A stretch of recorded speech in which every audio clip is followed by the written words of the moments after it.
અમિત શાહના નિવેદનની ટીકા ભારે પડી। આરએલડીના પ્રવક્તાની પાર્ટીમાંથી કરાઈ હકાલપટ્ટી।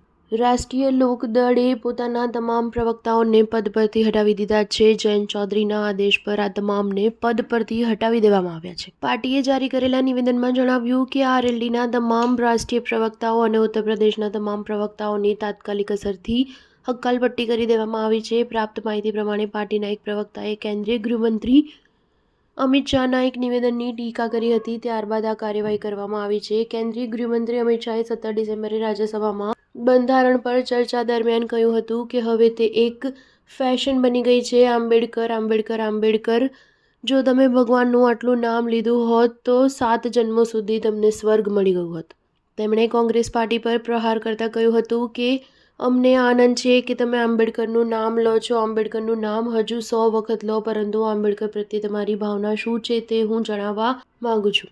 આંબેડકરે દેશની પ્રથમ કેબિનેટમાંથી રાજીનામું કેમ આપી દીધું હતું? ગૃહમંત્રીએ વધુમાં કહ્યું હતું કે આંબેડકરે ઘણી વખત કહ્યું હતું કે હું અનુસૂચિત જાતિ અને જનજાતિ સાથેના વ્યવહારથી અસંતુષ્ટ છું।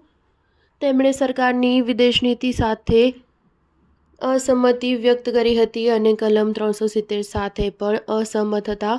આંબેડકરના આશ્વાસમાં આપવામાં આવ્યું હતું કે જે બાદમાં પૂર્ણ કરવામાં ન આવ્યું, તેથી તેમણે કેબિનેટમાંથી રાજીનામું આપી દીધું હતું। અમિત શાહ અહીં ન અટક્યા। ત્યારબાદ તેમણે જવાહરલાલ નહેરુનું પણ એક નિવેદન વાંચ્યું જે આંબેડકરના રાજીનામા અંગે આપવામાં આવ્યું હતું। તેમણે કહ્યું હતું કે શ્રી BC રોયે એક પત્ર લખ્યો હતો, જો આંબેડકર અને રાજાજી જેવા 2 મહાનુભાવો કેબિનેટ છોડી દેશે તો શું થશે?